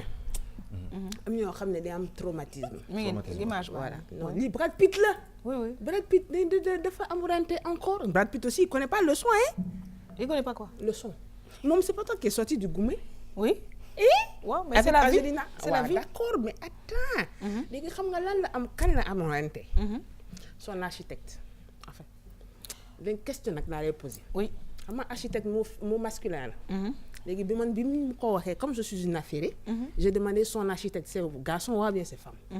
Parce qu'on sait jamais avec le Goumé tu peux changer. Absolument. Non, c'est une femme. Elle est américano-israélienne. Xale bu rafet. J'imagine, ouais. Ouais, mais tant yi moom Angelina Jolie, est-ce que sax Brad Pitt dina accélérer divorce bi. OK. Parce qu'il est très très amoureux. C'est vrai? Oui. D'accord. En fait, il y a des professions ou des gens qui sont tout le temps en contact. Et bon, ça a créé. Voilà, ça facilite. Il y a comme ça aussi, tu savais. C'est qui elle? Qui est une écrivaine nigériane. Elle s'appelle, maintenant comme aujourd'hui on parle les langues d'ici, on parle nigérien. Tu penses que c'est toi qui peux parler chinois? Bon, belle, hein? Chimamanda Ngozi. Chimamanda Ngozi. Ouais. Chimamanda Ngozi est une écrivaine nigériane. Elle lutte pour la cause des femmes. Hein? Mais elle a fait un livre qui s'appelle Americana. OK. Léegi dafa bëgg Brad Pitt comme on a parlé tout à l'heure, nekk producteur bi. OK. Am ay acteurs yu bare. Mais bon, comme elle est nigériane, les gens se disaient mais comment elle a fait et tout. Il paraît que Lupita Nyong'o moo fait droit d'auteur bi. Wow. OK. She's beautiful. She's non, very beautiful. Yeah. Oui. Bon, avant dernière affaire, avant la vidéo. Elie Asson. Moi, présentatrice réussite Canal Horizon. Oui. Ben, elle a décidé d'arrêter le journalisme. Ouais. C'est vrai? Ah ouais. Dafa jékki-jékki rek nee na day arrêté. Qu'est-ce qui s'est passé? Ah, bu ko changer métier rek. Reconversion la bëgg a def. OK. Te présenté na lu yàgg. Émission réussite sur Canal et tout, mais nee na moom vraiment et comme elle avait de belles relations ak ay kii patron. Ils ont fait un peu de revoir, c'était très émouvant. Oui. Donc, et quitte la série. Moi, je la comprends un peu. Hein. Après plusieurs années, je pense que des fois on peut choisir de tenter une autre expérience. Oui, la formatrice, par exemple, je nous j'arrive, il y a que technologie qui vit, Aïcha, nous va présenter tam. Et voilà, ça a tué. A tué. Donc, le dernier affaire, c'est une vidéo. Une vidéo? Oui. OK, allez, on y va. Voilà, Maman et c'est parti. C'est à Paris, le 20 avril. Trianon, ça s'appelle Sans Visa. Ouais. Sans visa.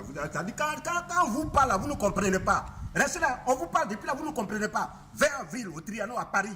Ah, si c'est Caillou qui est dans votre oreille, moi j'ai giflé un Caillou dans votre... Non, il faut les parler comme ça. Non, mais go, comment tu peux menacer des gens qui veulent venir assister à ton spectacle? Oui, pourquoi pas? Si on ne les menace pas, ils ne vont pas venir. Non, non seulement tu es sans visa, tu ne sais même pas si parmi eux il y a des policiers. Je n'ai pas visa, mais j'ai mon passeport. Voilà. Oui, mais il n'y a pas de visa d'État. Ça, c'est mon passeport, ça. Il n'y a pas de visa, c'est quel passeport ça? Voilà, c'est mon passeport. Voilà. Les deux ont le même passeport. Non, arrête ça. Venez le 20 avril au Trianon, vous allez assister à un spectacle qu'on appelle Sans visa, à partir de 20h.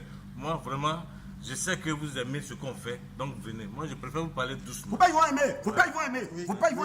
Vous n'aimez pas. Vous aimez. Vous allez venir. Voilà. Celui qui vient pas là, il gifle ça. Pas comme ça. Laisse mon passeport. Bon, toi là, pourquoi tu mets, on va à Paris, pourquoi tu mets, les gens vont se tromper, ils vont aller à Rome. Moi, c'est passé, les gens m'ont dit que c'était Rome. Non, c'est à Paris. C'est à Paris.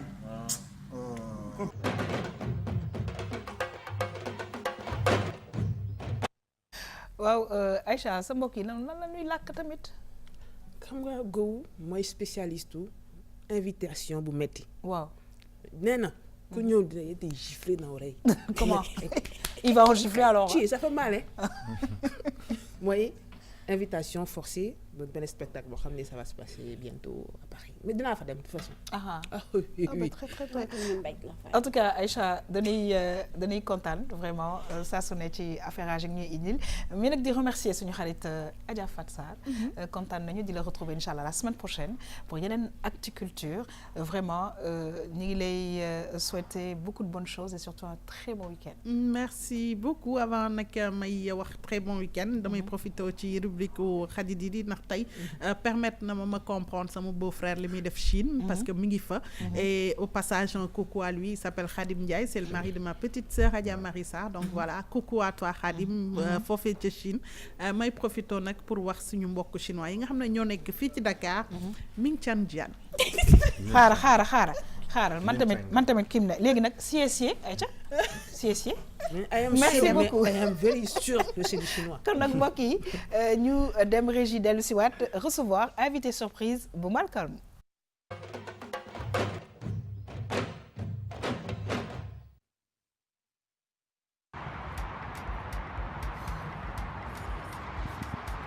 Bonjour mon fils, faut être détendu hein. Faut être détendu parce que moi depuis je cherche le bus Tchikso pour aller à Louba. Comment? Bus Tchikso, bus Yare, Louba. Non, attends, il y a écrit papier ici. Voilà mon fils, écrit. Quand tu es fatigué depuis Louba. Ah, mais c'est le Valois, c'est pas Louba. C'est même pareil, non? Mais non, Louba, c'est Marsupilami, Kangou Junior, tout ça. Ah, oui, c'est où mon fils? Bon, pour aller à Le Valois, tu vas tout droit. Ouais. Pas la première à gauche, mais la deuxième. La deuxième, tu tournes à gauche.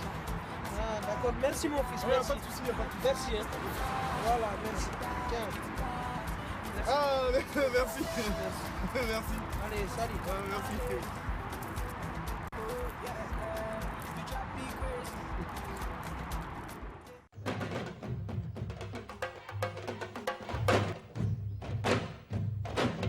waaw Malcolm nag duñu def rek lu dul bàyyi la nga présenter suñu invité surprise tey. Voilà qui mooy suñu invité surprise c'est un ami, un frère.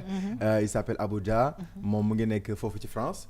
donc ay racines nekk fii Sénégal. waral mu ñëw fii sànq rek lu Bakel nga jógee n'est-ce pas? Ouais, Bakel Moudéri. D'accord. En fait, alors c'est dans la région je vais vous laisser vous présenter en wolof ou en français comme vous le sentez. Et moi, je ne sais pas parler wolof. Hein. C'est vrai. Allez, vas-y. Bon, bonjour à tout le monde. Bonjour, je m'appelle Abuja. Je suis comédien, je suis de Paris, d'origine sénégalaise. ban xeet nga Abou? Wow. Ne fatigue pas. Fais comme tu peux. Voilà, fais comme tu peux. C'est quoi ça? Elle dit que l'origine. Ah, je suis sénégalais. Oui, mais attends, chez nous au Sénégal, on a les halpulaar, donc Dja, ça veut dire genre un peu halpulaar. Exactement, les halpulaar en fait. Alors on a les Wolof, on a les Diola, les Sérères, les Mandingues. Donc, les Sarakoulé. Très bien. On dit je suis sénégalais et je suis par exemple halpulaar. Voilà. Donc Abou est halpulaar. Non, je suis aussi Sarakoulé. Sarakoulé. Ouais, voilà. Donc le Dja c'est. Voilà. Oh, très bien. On est de la même famille. D'accord. Ouais. C'est parti. Ankoubare. Diom. Nyarmo. Ça va bien. Cool. Alors, lui, il fait des vidéos. Donc, moi, je fais des vidéos yu am solo. Fofu la ci diwanu France. Parce que gis nañ ni Sénégalais yi, alhamdoulillah, yalla may na len. Voilà, j'ai commencé en 2013 sur le net avec des vidéos, avec des amis à moi. Ensuite, j'ai eu 2-3 petits contacts dans le côté cinéma. Je me suis lancé aussi dedans, j'ai fait des castings, ça a échoué, il y a eu des échecs, il y a aussi des réussites. Ensuite, là, je vais me lancer sur scène bientôt. Et super voilà. Commencé à faire des vidéos depuis 2013. Léegi am na ay contrats yoo xam ne ci cinéma.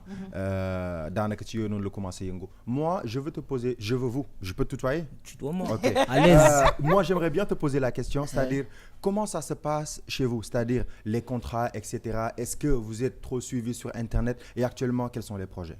Bah, les contrats, ça se passe en fait en fonction des followers, de ce que tu proposes.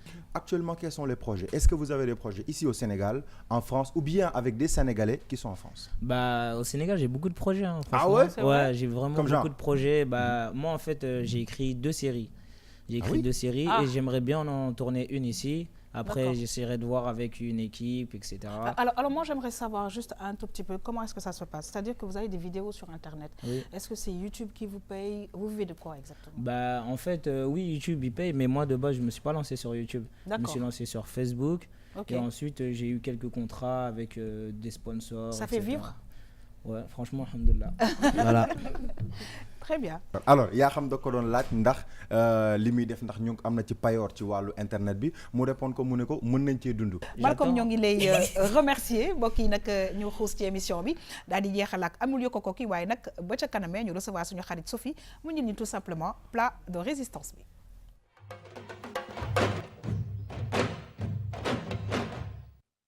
Tam tam cum tam tam amul yokko ko ki chômeur marié.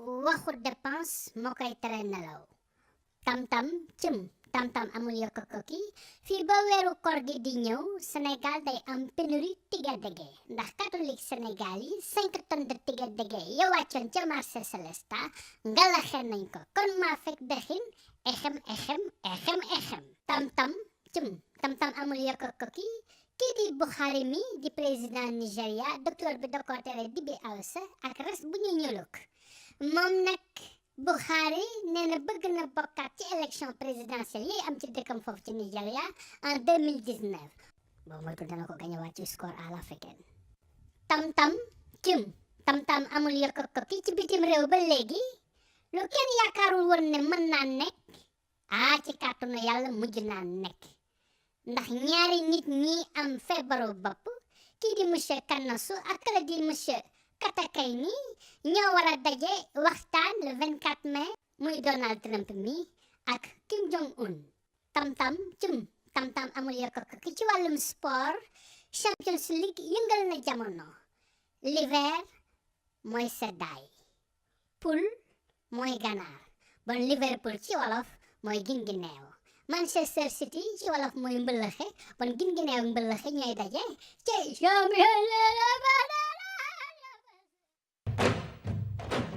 ngi vraiment di remercier sunu xarit Bichichi un mot par rapport ak Bichichi saa su ne yi mu ñuy indil. ci émission tam tam léegi dama jël sama Kleenex.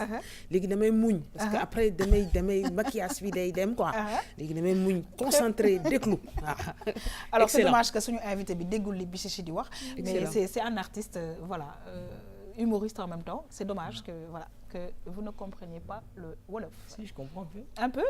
tuuti rek ah mais c'est déjà pas mal en tout cas mbokk yi ñu ngi waaj a jeexal émission bi le temps que Sophie di ñëw ma laaj sama xarit Aïcha kan ngay remercier tey. yow c'est vrai. oh thank you. parce que man xam nga bon c'est pas parce que damay ci buntu caméra bi. mais danga ma jàngal ba pare man li may def. nga ci au courant. léegi xam nga lay def. dañu sembler affairage quoi nga def benn partie ma def benn partie et puis à l'avant. non ñoo far li mu fay. remercier téléspectateurs yi ak remercier ñi ma bokk plateau. Très bien en tout cas c'est toujours un plaisir de te recevoir Aïcha ñuy remercier sunu invité surprise tey di Abuja Abou ñoo ngi lay remercier di la sant di la gërëm et surtout bonne continuation. Merci à vous aussi, je vous remercie. Merci de m'avoir accueilli. Voilà. Franchement, merci. Et votre émission est déchire. Merci beaucoup. Khady Didi sant nañ la gërëm nañ la parce que nag wax dëgg yàlla gox yi mel ni tey ya nga ñu indil nga baamtuwaat ko xëy na indiwaat seen numéro téléphone pour que téléspectateurs yi ku soxla jàng chinois wala ku soxla daal jàng médecine chinoise ak yeneen ak tai chi mën nga dem ba ca daara ju mag ja fa la mbir moomu la ne ñu bàyyi la ci adresse bi numéro téléphone xanaa rek ma baamtuwaat ko comme ni nga ko waxee Institut Confucius mi ngi nekk UCAD 2 à côté de la FASEC seen numéro téléphone 77 670 88 18 wala 70 847 40 48 te bu ñu fàtte ne am na formation professionnelle en médecine bu fay am médecine chinoise à partir du 23 avril. Très bien. ñu ngi lay gërëm di la sant la grande saint-louisienne lay gërëm di naan téléspectateurs yi Saïcha. Très bien. Ba beneen samedi. Merci beaucoup Khady Didi, plaisir de te retrouver inchallah la semaine prochaine. Malcolm ñoo ngi lay remercier. Merci beaucoup. maa ngi remercier Ay parce que moo ma jox numéro manager u Abou et puis yoon la nit la koo xamante ne si bu nekkee bitim réew su doomu Sénégal ñëw fii nii ñu tasaare à part loolu maa ngi nuyu et puis di remercier mbindeef ñëpp ñi nga xam ñu ngi doon seetaan di leen jox dig daje lundi parce que fu mu toll nii surtout góor yi seetaan Champions League merci beaucoup tax ngeen jigéen ñi sonal la ñu ak novelas yi fu mu toll nii moom match Liverpool yi toj te incha allah Liverpool mooy door Manchester City ndax Sadio Mané la ñuy support. En tout cas mbokk yi maa ngi remercier vraiment saa su ne toutes les équipes yi nga xamante ne dañuy ànd di liggéey ak ñun waaye di remercier Mariama Magasuba defe naa ne léegi yaa xam bu solee yëre wolof ndeysaan jaru sax laajte ñëpp xam nañ ne c'est Mariama Magasuba la très fidèle 77 634 44 11 ma nga nekk fële ca Patte d'Oie Builders villa numéro H56 waaye nag tey dañ ma ne Sali Anne bu La Brosse daf ma ne yaa xam ma ne ko mën nañu changer tuuti coiffure léegi da ngay xaw a ñëw ñu daal di defar ay affaire parce que chaque jour ay yu lang ngay def léegi nag ñu xaw a defar bi mi ngi nekk fële ci 77 537 67 68 di ci remercier Fatima ak Fatou ñi nga xamante ne bi ñoo nekk ci salon bi waaye mbokk yi dañuy gërëm ki nga xamante ne bi moo nekkoon ci waañ bi parce que waañ tàng na defe naa ne ku dem duggi marché ñëw togg dañu koy gërëm waaye ak noo kontaan ci sa comeback bu am solo léegi bii mooy cocktail d'avocat bi noonu léegi xaar Abou xam nga ñun dañuy teralaate léegi ñun dañ la teralee palaat bii jox ko. Je sais pas ce que tu as dit mais en tout cas j'ai mangé. Abou xam nga bu ñu waxee entrée yow xam nga ca nasaraan sa nga jógee foofu ñuy wax Paris entrée. Non moi je mange pas d'entrée moi c'est direct le plat. waa defal naa ko lii entrée la yow tamit waa lii entrée la tamit doom waa léegi après ma jox la lii beneen plat bi plat de résistance ginaar. non jox ko rek gan la en tout cas mbokk yi ñoo ngi leen di gërëm di leen sant vraiment Sophie ñu ngi lay remercier téléspectateurs yi di xaar ay plat les samedis waaye tamit cuisine express ci RTS 2 ma jox la tuuti kàddu gi waaw mooy deuxième saison bi rek nañu ko waajal dina ñëw en force andi plat yu baax macha allah ànd ak yaa xam ak toute l'équipe rek jege si matériel ma gën na jege mbokk yi ñoo ngi leen di jox rendez-vous incha allah altine pour beneen émission Tam Tam bonne suite des programmes sur la RTS 2 au revoir bye bye ciao ciao